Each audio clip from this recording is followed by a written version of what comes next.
This momentous decree came as a great beacon light of hope to millions of Negro slaves who had been seared in the flames of withering injustice. It came as a joyous daybreak to end the long night of their captivity. But 100 years later, the Negro still is not free. 100 years later, the life of the Negro is still sadly crippled by the manacles of segregation and the chains of discrimination. 100 years later, the Negro lives on a lonely island of poverty in the midst of a vast ocean of material prosperity. 100 years later, this speech is so powerful. The Negro is still languished in the corners of American society, finds himself in exile in his own land. So we've come here today to dramatize a shameful condition. In a sense, we've come to our nation's capital to cash a check. When the architects of our republic wrote the magnificent words of the Constitution and the Declaration of Independence, they were signing a promissory note to which every American was to fall heir. This note was a promise that all men, yes, black men as well as white men, would be guaranteed the unalienable rights of life, liberty, and the pursuit of happiness. It is obvious today that America has defaulted on this promissory note insofar as her citizens of color are concerned. Instead of honoring this sacred obligation, America has given the Negro people a bad check, a check which has come back marked insufficient funds.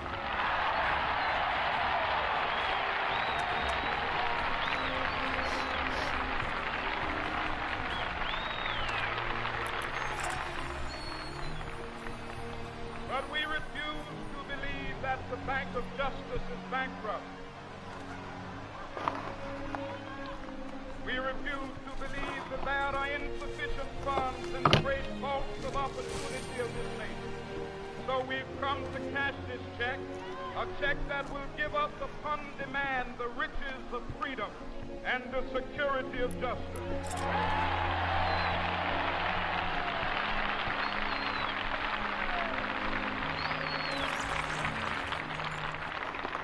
We have also come to this hallowed spot to remind America of the fierce urgency of now. This is no time to engage in the luxury of cooling off or to take the tranquilizing drug of gradualism.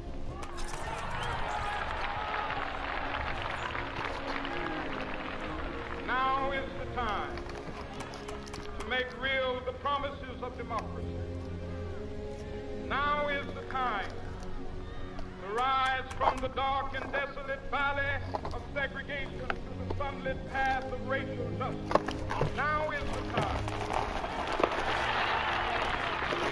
to lift our nation from the quicksands of racial injustice to the solid rock of brotherhood. Now is the time.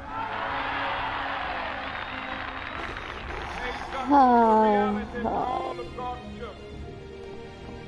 It would be fatal for the nation to overlook the urgency of the moment. This sweltering summit of the Negro's legitimate discontent will not pass until there is an invigorating autumn of freedom and equality. 1963 is not an end, but a beginning. Those who hoped that the Negro needed to blow off steam and will now be content will have a rude awakening if the nation returns to business as usual. Wow, this is insane.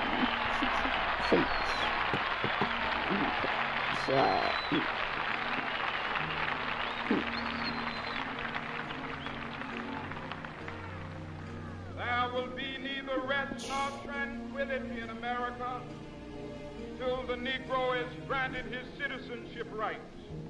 The whirlwinds of revolt will continue to shake the foundations of our nation until the bright day of justice emerges. That is something that I must say to my people who stand on the warm threshold which leads into the palace of justice. In the process of gaining our rightful place, we must not be guilty of wrongful deeds. Don't know that. Let us not seek to satisfy our thirst for freedom by drinking from the cup of bitterness and hatred. Get better.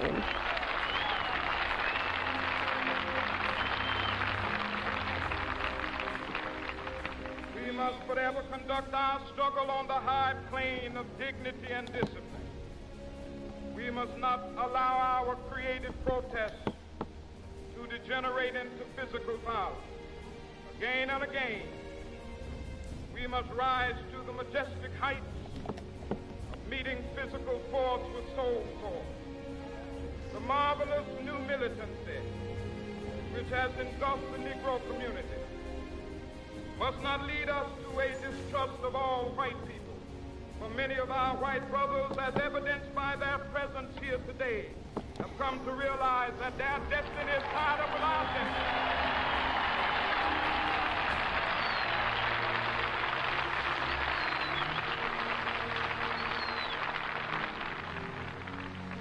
Come to realize that their freedom is inextricably bound to our freedom. We cannot walk alone.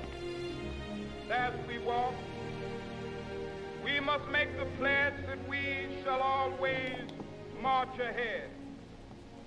We cannot turn back. There are those who are asking the devotees of civil rights, when will you be satisfied? We can never be satisfied as long as the Negro is the victim of the unspeakable horrors of police brutality. We can never be satisfied as long as our body is heavy with the fatigue of travel, cannot gain lodging in the motels of the highways and the hotels of the city.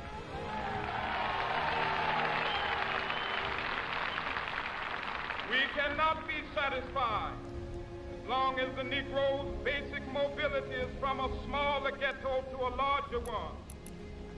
We can never be satisfied as long as our children are stripped of their selfhood and robbed of their dignity by signs stating for whites only.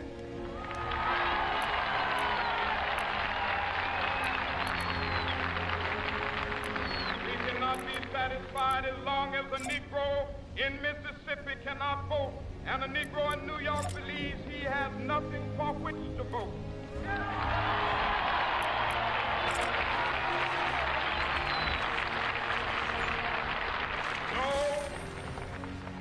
No, we are not satisfied, and we will not be satisfied until justice rolls down like waters and righteousness like a mighty stream.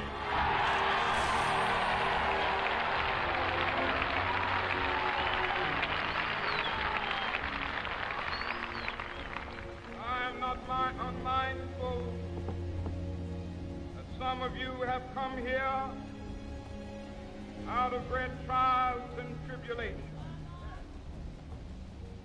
Some of you have come fresh from narrow jail cells.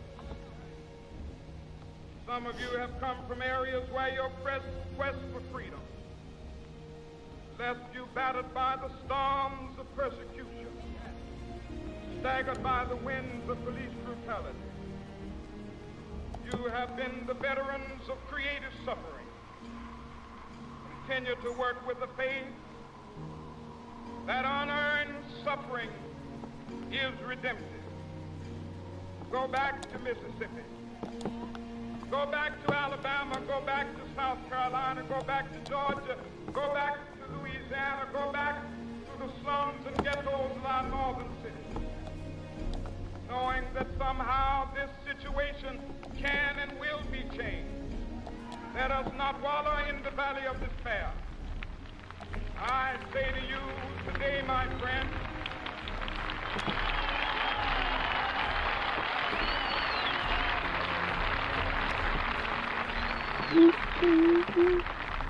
so even though we face the difficulties of today and tomorrow, I still have a dream. It is a dream deeply rooted in the American dream. Oh my God. I have a dream. One day, this nation will rise up, live out the true meaning of its creed. We hold these truths to be self-evident, that all men are created equal.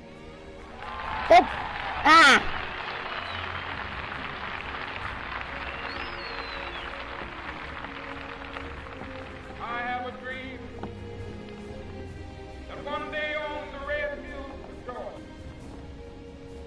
sons of former slaves and the sons of former slave owners will be able to sit down together at the table of brotherhood. I have a dream that one day, The speech is so even powerful. the state of Mississippi, a state sweltering with the heat of injustice, sweltering with the heat of oppression, be transformed into an oasis of freedom and justice. I have a dream. My 4 little children will one day live in a nation where they will not be judged by the color of their skin, but by the content of their character. I have a dream today.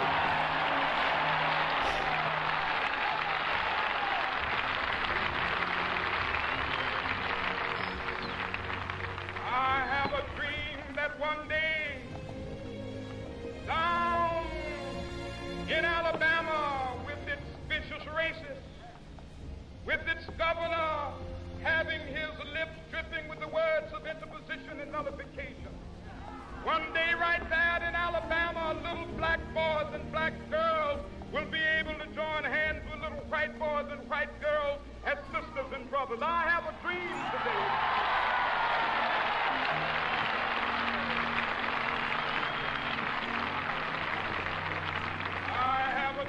That one day every valley shall be exalted, every hill and mountain shall be made low, the rough places will be made plain, and the crooked places will be made straight, and the glory of the Lord shall be revealed, and all flesh shall see it together.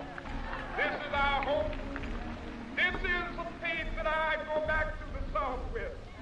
With this faith, we will be able to hew out of the mountain of despair a stone of hope.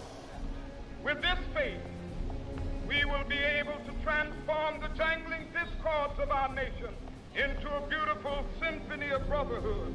With this faith, we will be able to work together, to pray together, to struggle together, to go to jail together, to stand up for freedom together, knowing that we will be free one day.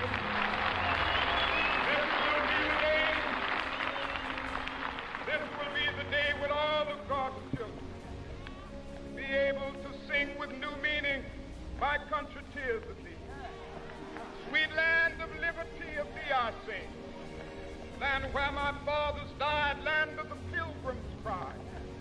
From every mountainside, let freedom ring. And if America is to be a great nation, this must become true. So let freedom ring. From the prodigious hilltops of New Hampshire, let freedom ring. From the mighty mountains of New York, let freedom ring. From the heightening Alleghenies of Pennsylvania, let freedom ring. From the snow-capped Rockies of Colorado, let freedom ring. From the curvaceous slopes of California. But not only that, let freedom ring from Stone Mountain of Georgia. Let freedom ring from Lookout Mountain of Tennessee. Let freedom ring from every hill and molehill of Mississippi, from every mountainside. Let freedom ring, and when it happens, when we allow freedom ring, when we let it ring from every village and every hamlet, from every state and every city, we will be able to speed up that day when all of God's children, black men and white men, Jews and Gentiles, Protestants and Catholics, will be able to join hands and sing in the words of the old Negro spiritual, free at last, thank God Almighty, we have